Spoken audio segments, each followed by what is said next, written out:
आर्यन एक छोटा सा लड़का था जिसका दिल सपनों से भरा था।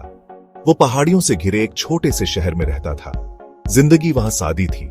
दिन हंसी मजाक और दोस्तों के साथ खेलने में बीतते थे। फिर भी आर्यन कुछ और चाहता था, कुछ ऐसा जो उस जाने पहचाने क्षितिज से परे हो। वो रोमांच के सपने देखता था, दूर देशों की खोज करने और छिपे हुए रहस्यों को उजागर करने के। वो बहादुर नायकों और काल्पनिक जीवों की कहानियां पढ़ता था। उसकी कल्पना हर पन्ने के साथ उड़ान भरती थी।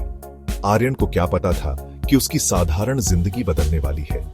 उसकी दुनिया उसके छोटे से शहर की सीमाओं से आगे बढ़ने के लिए तैयार थी। वो ये सीखने वाला था कि सबसे बड़े रोमांच अक्सर किसी नक्शे पर नहीं बल्कि खुद के अंदर पाए जाते हैं। एक शाम आग के पास बैठकर आर्यन अपने दादाजी की कहानियों को ध्यान से सुन रहा था। उसके दादाजी, जो सालों के अनुभव और ज्ञान से परिपक्व थे, ने पीढ़ी दर पीढ़ी चली आ रही एक कहानी सुनानी शुरू की। ये एक जादुई पत्थर की कहानी थी जो एक खतरनाक जंगल में गहरे छिपा हुआ था। ऐसा पत्थर जिसके बारे में कहा जाता था कि वो किसी की भी गहरी इच्छा पूरी कर सकता है। कहानी में खतरनाक परीक्षाओं और रहस्यमय जीवों का जिक्र था जो पत्थर के गुप्त स्थान की रक्षा करते थे। आर्यन का दिल जोर से धड़कने लगा। कहानी ने उसके अंदर एक आग लगा दी, रोमांच की एक ऐसी प्यास जिसे वो अब और अनदेखा नहीं कर सकता था। जादुई पत्थर उसकी सभी इच्छाओं का प्रतीक बन गया। कुछ और पाने की चाह, अनजान का सामना करने का साहस। उसके दादाजी ने उसकी आंखों में चमक देखी और जानकार मुस्कान दी। वो जानते थे कि कुछ कहानियां सिर्फ सुनने के लिए नहीं बल्कि जीने के लिए होती हैं।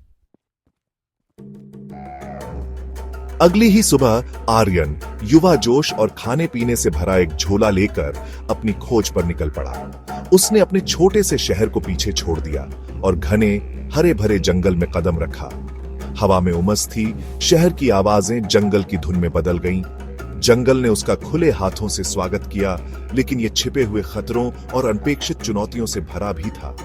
कांटों ने उसकी त्वचा को खरोंच दिया और घने पत्ते उसके चारों ओर बंद होते दिख रहे थे। फिर भी आर्यन आगे बढ़ता रहा। उसका संकल्प जादुई पत्थर की कहानी और उसके दिल में पल रहे सपनों से प्रेरित था।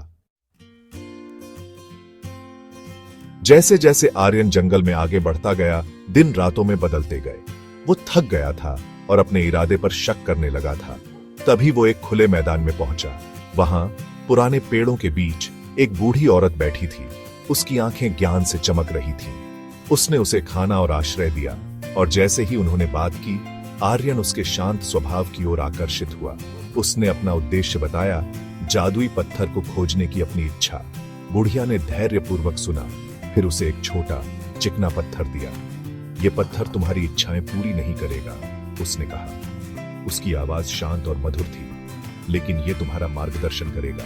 यह तुम्हें जिंदगी के असली खजानों की याद दिलाएगा। आर्यन हालांकि शुरुआत में निराश हुआ, लेकिन उसने कृतज्ञतापूर्वक पत्थर स्वीकार कर लिया। वो ये समझने लगा था कि यात्रा में ही मंजिल जितना मूल्य है। भाग 5, साहस की दहाड़। जैसे ही आर्यन अपनी यात्रा जारी रखता है, उसका सामना एक उफनती नदी से होता है जिसकी धारा तेज और खतरनाक है। वो वापस मुड़ने वाला ही था। उसका साहस डगमगा रहा था। तभी उसे एक दहाड़ सुनाई दी जिससे जमीन ही हिल गई। एक राजसी शेर जिसकी अय्याल सुनहरे बालों का झरना थी, उसके सामने खड़ा था, उसका रास्ता रोक रहा था। आर्यन के रगों में डर दौड़ गया, लेकिन उसे बुढ़िया की बातें और उसकी जेब में रखा मार्गदर्शक पत्थर याद आ गया। वो अपनी जगह पर डटा रहा। उसका दिल जोर से धड़क रहा था। उसकी हैरानी की बात यह थी कि शेर ने सम्मान में अपना सिर झुकाया और एक तरफ हट गया। आर्यन ने अपने डर का सामना किया था और साहस का एक ऐसा स्रोत खोजा था जिसके बारे में वो जानता ही नहीं था। भाग 6, शक के साए। जंगल का रास्ता और अंधेरा हो गया। हवा अनिश्चितता से भरी हुई थी। आर्यन खुद को शंकाओं से घिरा पाता है। उसके विचार उसके आसपास के पेड़ों के सायों की तरह घूम रहे थे। उसे अपने परिवार की याद आती है, उनके प्यार की गर्माहट और अपने छोटे से शहर का सुकून। वो अपने उद्देश्य पर सवाल उठाता है, सोचता है कि क्या जादुई पत्थर सिर्फ एक काल्पनिक कहानी थी। हवा में एक फुसफुसाहट। जैसे ही अंधेरा उसे घेर लेता है, उसे एहसास होता है कि वो अकेला है। अपनी जिंदगी में पहली बार सचमुच अकेला। अकेलापन लगभग असहनीय था। उसके सीने पर एक भारी बोझ। वो जुड़ाव के लिए तरसता है, अपनों की जानी पहचानी आवाजों के लिए। इसी कमजोरी के पल में उसे रिश्तों के असली मूल्य, प्यार और दोस्ती के अनमोल खजानों का एहसास होने लगता है। भाग 7। तारों की साझा गर्माहट। थका हुआ और भावनात्मक रूप से कमजोर आर्यन रात के विशाल आकाश के नीचे लेट गया। तारे उसके ऊपर टिमटिमा रहे थे, मखमली अंधेरे में लाखों प्रकाश बिंदु। उसने अपने परिवार और दोस्तों के बारे में सोचा, उन्हें उन्हीं तारों को देखते हुए कल्पना की। उनके प्यार ने उनके बीच की दूरी को पाट दिया। उसने महसूस किया कि अपने अकेलेपन में भी वो खुद से बड़ी किसी चीज से जुड़ा था। तारे, जंगल, वो हवा जो वो सांस ले रहा था, सब जीवन के एक इंटरकनेक्टेड वेब का हिस्सा थे। वो अकेला नहीं था, बिल्कुल नहीं। वो अपने परिवार और दोस्तों के प्यार को अपने अंदर समेटे हुए था, जो ताकत और सांत्वना का स्रोत था। भाग 8। सच्चाई का खुलासा। आखिरकार एक अनंत काल की तरह लगने के बाद आर्यन एक ऐसे मैदान में पहुंचा जो एक अलौकिक रोशनी से नहाया हुआ था। बीच में एक पेडिस्टल था और उस पर एक पत्थर रखा था जो अंदर से चमक रहा था। यही जादुई पत्थर होना चाहिए उसकी कठिन यात्रा का उद्देश्य। वो पत्थर की ओर बढ़ा। उसका दिल उम्मीद से धड़क रहा था। जैसे ही उसकी उंगलियां उसकी चिकनी सतह को छूती है, ऊर्जा की एक लहर उसके अंदर से गुजरती है। लेकिन उसे इच्छाएं देने के बजाय ये उसके दिमाग को एक गहरी समझ से भर देता है।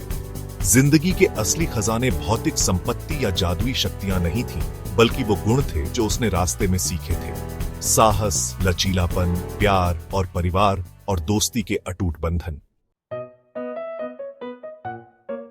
भाग 9। घर वापसी।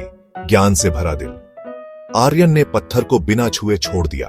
उसका उद्देश्य पूरा हो गया था। वो वापस लौट गया। उसका दिल कृतज्ञता और नए ज्ञान से भर गया। वो एक जादुई पत्थर की तलाश में निकला था, लेकिन वो कहीं ज्यादा मूल्यवान चीज लेकर लौटा। प्यार से भरा दिल और अनुभव से समृद्ध आत्मा। वो अपने गांव लौटा, एक विजेता नायक के रूप में नहीं, बल्कि एक विनम्र यात्री के रूप में। उसने अपनी कहानियां और जो सबक उसने सीखे उन्हें साझा किया, इस बात पर जोर दिया कि जिंदगी के असली खजाने वो रिश्ते हैं जिन्हें हम संजोते हैं और वो गुण हैं जिन्हें हम अपनाते हैं। ग्रामीणों ने सुना, उनके चेहरे उसके नए ज्ञान को दर्शा रहे थे। आर्यन ने महसूस किया कि उसकी यात्रा हालांकि कठिन थी, बस शुरुआत थी। असली रोमांच प्यार, ईमानदारी और आंतरिक शक्ति की खोज से भरे जीवन जीने में है। उसने पाया कि सबसे बड़ा खजाना कोई जादुई पत्थर नहीं, बल्कि आत्म खोज की यात्रा है।